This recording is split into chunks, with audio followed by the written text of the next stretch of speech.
네, 지난주 말씀을 기억하실지 모르겠네요. 보디발을 통해서 배워야 될 것 세 가지가 있다고 했습니다. 기억 잘 안 나시죠?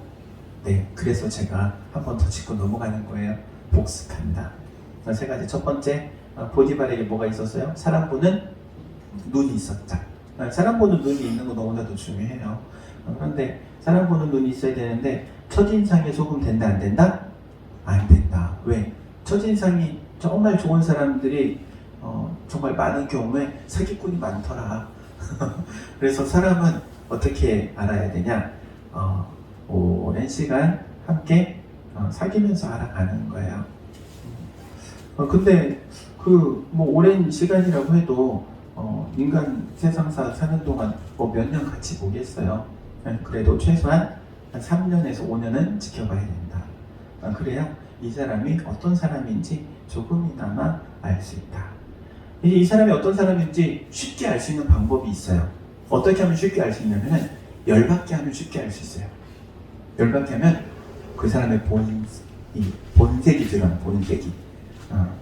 신혼 부부들 특히 이제 부부싸움 해보면은 연애할 땐 안 그랬는데 결혼하더니 사람이 변했어.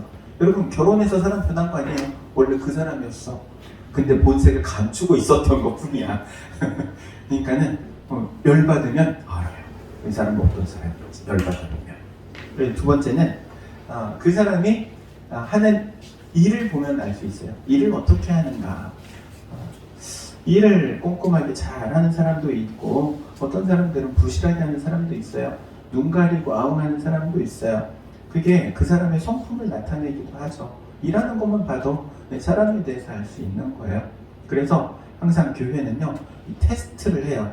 뭐를 테스트를 하냐면은 직분을 주기 전에 이 직분을 주기 전에 기본적으로 6개월에서 1년 정도 교육을 하면서 사역을 맡겨요. 그래서 맡겨보고 그 사역을 어떻게 감당하는지를 보면서 이 사람을 앞으로 직분을 줘 세우겠다, 혹은 이 사람은 직분을 줘서는 안 되겠다, 이 테스트하고 검증하는 기간을 갖게 돼요. 어찌되었든 일하는 것을 보면 그 사람을 알 수 있는 거예요. 뿐만 아니라 그 사람의 성격도 알 수 있죠. 일을 지켜보면 이 사람이 어떤지. 우리 양식하는 일을 하시면서 외노자들 많이 데려다가 일하시잖아요. 외노자들 보면은 대략 민족성이 드러나잖아요. 러시아 계통 사람들, 그리고 동남아시아 지역 사람들. 보편적으로 제일 많이 들은 얘기가 이 동남아시아 사람들이 게으르다는 거, 이런 것들 이제 일을 시켜보면서 아는 거잖아요. 일을 함께 하니까 옆에서 보니까. 사람을 알아보기 위해서 일하는 거를 지켜보면 알 수 있다는 거예요. 보디발에게는 사람 보는 눈도 있었고 그 사람이 일을 어떻게 처리하는지를 보는 눈이 있었던 거예요. 그리고 세 번째는 권한과 책임을 함께 이양하는 거예요. 권한만 주지도 않아요. 책임만 묻지도 않아요. 권한과 책임을 동일하게 주는 거예요. 그래서 재량권이라는 걸 주죠. 그리고 그 재량권을 어떻게 사용하는지를 보는 거예요. 그리고 권한과 책임을 부여할 때 사람을 세울 수 있는 거예요. 교회는 사람을 세우는 곳이라고 했어요. 리더를 세우는 곳이에요. 그래서 교회 공동체 안에서의 리더는요, 세상에서의 리더와는 달라요. 왜냐하면 세상 리더는 돈이나 직급으로 리더가 돼요. 사장이 직원들에게 돈 주니까 리더가 되는 거예요. 그냥 리더가 되는 게 아니고 그 직급이.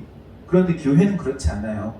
교회는 철저히 섬김으로 그리고 봉사로 헌신자들로 구성되어 있기 때문에 그 헌신자들을 이끌어가기 위해서는요, 모범이 되어야 되고 먼저 헌신해야 되고, 그렇게 하는 모습을 따라가면서 리더자들이 세워지는 거예요. 그래서 미국에서는 리더 최고 권위자들을 어디서 찾냐면 교회에서 찾아요. 교회에서 최고의 리더로서 권위자들을. 어찌되었든 이 보디발을 통해서 우리가 배울 수 있는 점들이 있었다고 지난주 말씀을 드렸습니다. 이제 다시 돌아와서 요셉을 통해서 또다시 한번 배울 점들을 보기로 합니다. 요셉은 형통한 사람이라고 했어요. 요셉을 통해서 우리가 가장 부러워하는 것이 형통이라고 말할 수 있겠죠. 그런데 이 요셉을 통하여서, 요셉의 형통을 통하여서 우리가 배워야 할 점, 첫 번째는요, 바운더리가 정확하다는 거예요. 바운더리, 경계라고 하죠. 넘어가서는 안 되는 경계가 명확해야 돼요. 그리고 그 경계의 선을 내가 알고 있어야 돼요. 그래서 이 선을 넘어가면 안 돼. 그리고 그 선을 넘어가지 않는 것. 이게 너무나도 중요해요. 요셉이 이 청지기로서 자신의 바운더리를 정확하게 알았어요. 주인의 것과 그리고 나에게 주어진 것에 대한 이 경계를 정확하게 알았던 거죠. 내가 해야 할 일이 있고 내가 할 수 있는 일이 있고 내가 해서는 안 되는 일이 있는 거예요. 교회도 마찬가지입니다. 교회도 내가 할 수 있는 일이 있고 하면 안 되는 일이 있어요. 해서는 안 되는 일이 있어요. 교회에서 이제 부활절이 다가오니까는 권사님들이 막 모여가지고 회의를 하기 시작해요. 그러면서 아니 그래도 부활절이 좀 축하하는 절기고 정말 기독교의 중요한 절기인데 이렇게 보내면 되겠느냐, 좀 꽃도 좀 놓고 화분도 좀 놓고 그래가지고 좀 잔치집처럼 꾸며보자. 권사님들이 회의를 해가지고 꾸미기로 했어요. 그리고 나서 이제 강단에다가 꽃도 놓고 화분도 놓고 아름답게 꾸미기 시작해요. 근데 실수를 했어. 가장 큰 실수가 뭘까요? 하고 싶다고 하면 안 되는 거예요. 권사님들이 아무리 그렇게 결정을 해도 그 결정을 누구한테 얘기하고 허락을 받아야 돼요? 목사님한테 허락을 받아야 돼요. 마음대로 하는 거 아니에요. 왜냐하면 목사, 담임 목사는 여러분이 저를 청빙했잖아요. 청빙할 때 담임 목사로 청빙을 하면서 목사님에게 결정권을 줘요. 교회 목회에 관한 결정권. 그리고 그 결정권은 목사님이 가지고 있어요. 목사님이 결정하는 거예요. 재직들이 저에게 위임해 주는 거예요. 그래서 와서 목회를 하는 거거든요. 아무리 좋은 결정을 한다 할지라도 목사님한테 허락을 받지 않으면 그거는 잘못된 거예요. 일하는 순서가 잘못된 거예요. 그러면은 아름답게 꽃도 좀 놓고 화분도 좀 놓고 그렇게 하겠습니다. 권사님들이 요청하면 제가 허락할까요? 안 할까요? 허락해요? 안 해요? 전 안 해요. 제가 꽃 알러지가 있기 때문에 화분을 놓고선 제가 설교를 못 해요.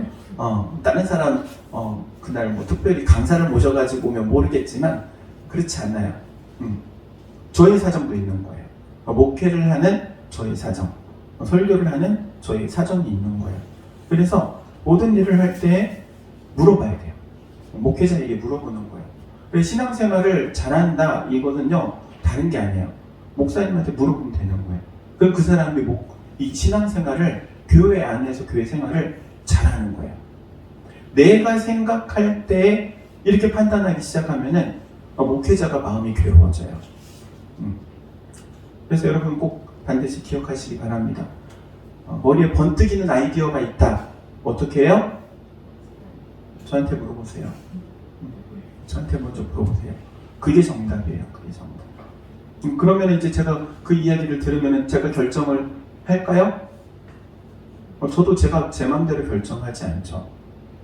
성도들에게 의향을 물어봐요.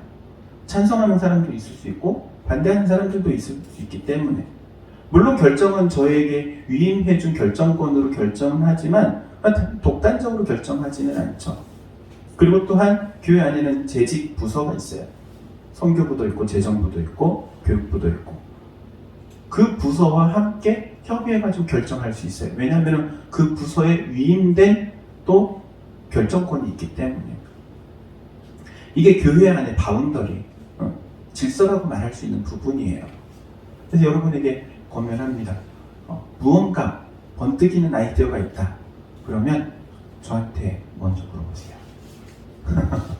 그럼 제가 이건 2차 저차 해서 괜찮겠다 하면 재직들과 함께 상의를 하고 혹은 담당 부서와 함께 의견을 조율을 해서 일을 진행을 하고 이거는 좀 아니다.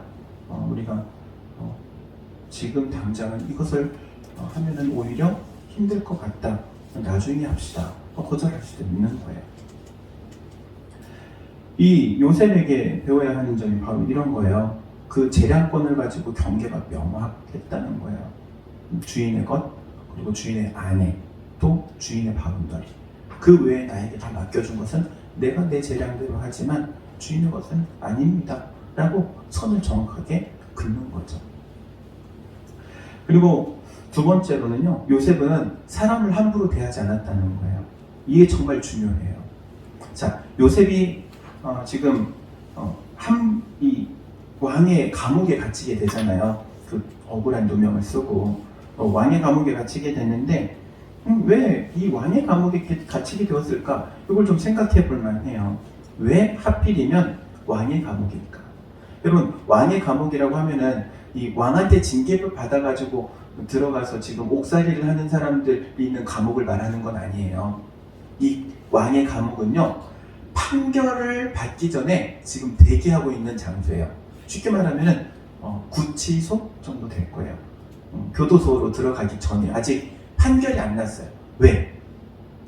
지금 왕이 고민 중이야. 이놈을 죽일까 살릴까. 쉽게 말하면. 그리고 혹은 조사 중이야. 얘가 지금 정말 실수한 건지 아니면은 악한 의도를 가지고 모반하려고 계획을 세웠는지 이것을 조사를 하는 가운데 있기 때문에 잠깐 가둬놓은 거예요. 왕의 감옥이 그런 의미가 있는 거예요. 잠깐 가둬놨어요. 그럼 그 갇혀 있는 사람들의 신분이 어떤 사람들일까요? 어떤 사람들이죠?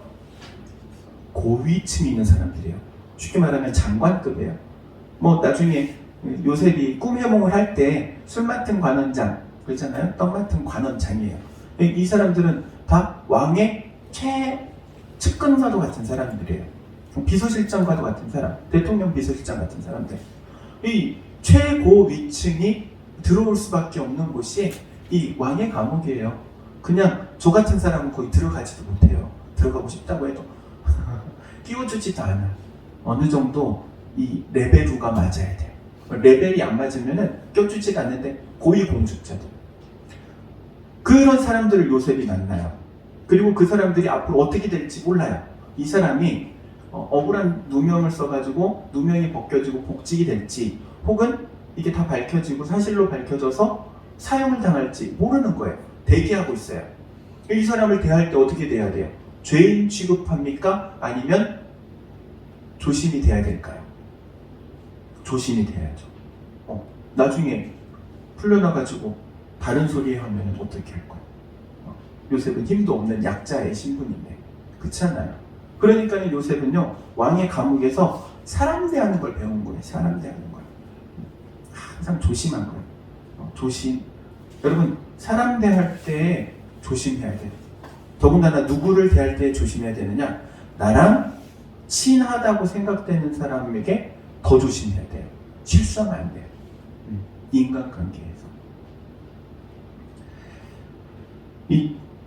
하나님께서 왕의 감옥에 또 둔 이유 중에 또 이런 이유도 있을 것 같아요. 나중에 이 요셉이 애굽의 총리가 되잖아요. 총리라는 직은 나라를 다스려야 돼요. 나라를 혼자 다스릴 수 있습니까? 혼자 못 다스려요. 사람을 통해서 일해야 돼요. 그럼 어떤 사람들을 통해서 일할 수 있습니까? 감옥에 들어와서 그 사람들을 다 만나고 경험하면서 이 사람은 이 농사를 잘하는, 이 사람은 장사를 잘하는, 이 사람은 계산이 빠른, 이 사람은 군대를 통솔하는 거에 빠른, 이런 장점들을 다 알아가는 거예요. 감옥에서 고위공직자들의 인맥을 다 꿰뚫는 거예요. 그래서 총리에 섰을 때, 총리에 반열해서 일을 할 때 일을 쉽게 할 수 있었던 이유가 적재적소에 사람들을 기용할 수 있었기 때문에 그래요. 여러분, 번뜩이는 아이디어만으로 되지는 않아요. 실행력, 그러니까 실행할 수 있는 능력이 있어야 돼요. 그 실행 능력은 사람인 거예요, 사람. 실행 능력을 가진 사람을 통해서 일을 해야 되는데 아이디어만 가지고는 할 수 없다니까요. 그러면 아무리 좋은 아이디어를 가지고 있다고 해도 부패한 사람들하고는 일할 수가 없어요. 그렇지 않습니까? 내가 번뜩이는 아이디어가 있어. 너무나도 굿 아이디어. 이거 너무 훌륭한 아이디어야. 근데 나랑 같이 일하는 사람들이 게을러가지고 일을 안 해. 그럼 일이 되겠습니까? 안 되죠. 지금 이 요셉이 감옥에서 사람을 만나면서 사람을 배우면서 그리고 사람을 알아가는 거예요. 이런 사람, 저런 사람, 다양한 사람들. 그래서 여기에서의 경험이 결국에는 애굽에서의 총리로서의 역할을 할 수 있는 훈련을 다 받게 되는 거예요. 그리고 우리는 항상 기억해야 됩니다. 사람을 정말 잘 대해야 된다. 선대해야 된다. 나보다 약한 사람이라 할지라도 나보다 모자란 사람이라 할지라도 선대해야 되는 거예요. 전에 있던 교회에 바로 포스코라는 회사가 있어요. 포스코 대기업이잖아요. 포스코 대기업의 중견 간부직을 하다가 이제 퇴직을 하면 보통 이제 관련돼 있는 조금 작은 자회사나 이런 데로 재취업을 하게 돼요. 재취업을 하면 이분들이 하는 게 뭐냐면은 포스코라는 그 회사에 대해서 이렇게 로비를 해가지고 하청을 따내는 일들을 해요. 쉽게 말하면 영업이사 같은 역할을 하는 거예요. 한 장로님 그런 얘기를 하시더라고요. 포스코에 재직할 때는 내가 몰랐는데 퇴사하고 나서 그 포스코에 다시 들어가서 내가 하청을 받으려고 보니까는 내가 그게 했던 게 갑질이었네요. 그러시더라고요. 그때 당시는 그 자리에서 자기는 몰랐대. 그게 갑질인지 몰랐대. 근데 이제 위치가 바뀌니까 이게 갑질이구나 라는 걸 깨달았대요. 그러면서 더 재밌는 얘기는 그때 자기 밑에 있던 부하 직원들한테 이 영업을 해야 되는데 내가 회사 생활을 잘 못했구나. 왜 그랬을까요? 여러분 상상에 맡기도록 하겠습니다. 여러분 갑의 위치에 있다고 해서 언제나 갑의 위치에 있는 건 아니에요. 언제 전세가 역전될지 몰라요. 내가 갑일 때도 있지만 을의 위치로 갈 수도 있는 거예요. 그래서 사람을 대할 때 항상 선대하는 거예요. 잘 해야 되는 거예요. 나보다 못한 사람이라 할지라도 선대해야 되는 거예요. 언제 정세가 역전될지 몰라요. 예수님께서 말씀하십니다. 지극히 작은 자에게 한 것이 곧 나에 대하여 한 것이다. 그래요. 우리는 신앙인으로서도 마찬가지예요. 갑질은 내려놔야 돼요. 그리고 선대해야 돼요. 사람을 대할 때 항상. 그리고 마지막으로 요셉이 이 억울한 상황이 있었잖아요. 그런데 억울한 일에 빠지면은요, 모든 게 싫어요. 짜증나고, 그리고 뭔가 일하고 싶은 마음도 없고, 그냥 목매달고 죽고 싶지, 정말 살고 싶은 마음이 눈꽃만큼도 없을 거예요. 억울한 일을 당하면. 근데 이 요셉은요, 억울한 일을 당해서 감옥에 들어갔어요. 근데 감옥에서 뭐 해요? 일해요. 우리가 읽었던 19절에서 23절 말씀에 감옥에 들어가서 요셉이 일하는데 거기서도 하나님이 요셉과 함께 하셔서 형통케 하시죠. 그거를 간수장이 또 보게 돼요. 그리고 이 옥중의 일들을 다 요셉에게 맡겨요. 세상을 살면서 억울한 일을 안 당하면 좋은데 억울한 일을 당해요. 억울한 일이 꼭 먼지와 같아서 눈에 보이지 않는데 언제 쌓이는지 모르게 쌓이는 것처럼 억울한 일들을 당해요. 답답한 일들 당해요. 저도 목회하면서 억울한 일들 참 당할 때가 있어요. 다 말할 수는 없지만 제가 여기 와가지고 억울한 소리를 한 3가지 들었어요. 첫 번째는요, 시골에 이렇게 젊은 사람이 온 게 도시에서 사고치고 도피처로 도망왔다고. 뭔가 사고를 쳤으니까 이렇게 시골까지 왔지. 이런 얘기를, 속사정을 모르니까 얘기를 했겠죠. 그 얘기 듣는데 좀 억울하더라고. 아니 그런 생각을 할 수 있을까? 근데 또 생각해보니까 그럴 수 있겠다 싶기도 해. 보통 사고 치면은 좌천된다고 하잖아요. 그럴 수 있겠다. 교회가 막 부흥을 하고 성장을 하니까는 또 들려오는 소리가 너네 교회 성도들 빼갔다고. 너네 교회 성도들 나 빼간 적이 없는데? 그런 소리가 도대체 어디서 나왔지? 내가 궁금하더라고요, 제가. 억울한 일을 그냥 그럼 당하는 거야. 근데 그런 얘기를 들어도 야, 하소연할 데가 없더라고. 하소연할 데가 없는 게 더 억울하더라고. 지금 오늘 이렇게 하소연하는 것 같아. 그럼 시골에서 목회하면서 사례비를 조금 받으니까는 또 사람들이 목사님 부자래. 뭐 물론 저희 아버지께서 부자세요. 하나님 아버지께서 부자시고 아직 재산을 안 주셔가지고 저는 아직은 가난해요. 하나님 나라 가야 이제 부자로 살 것 같은데 목사님 부자래. 야, 내 통장 보여줄 수도 없고. 재밌는 얘기들을 참 많이 들었어요. 제가 자립선언을 원래는 내년에 하려고 마음을 먹고 있었어요. 근데 1년 당겨가지고 올해 자립선언을 한 이유가 또 하나 있어요. 여러분들에게만 말씀드리는 거야. 목사님이 어디서 후원 받아가지고 착복한다고 그런 얘기 나올까봐 자립선언하고 어디 후원 받지 않아요. 후원을 받아도 다 교회 재정으로 넣고 있습니다. 여러분, 요거는 여러분들이 정확하게 아셨으면 좋겠어요. 그리고 뭐 억울한 이야기들, 억울한 말을 들어도 제가 괴로운 가운데 요셉의 이야기를 보면서 깨달은 게 한 가지 있었어요. 뭐를 깨달았냐면은 요셉이 그냥 하소연 안 하더라고. 묵묵히 가더라고.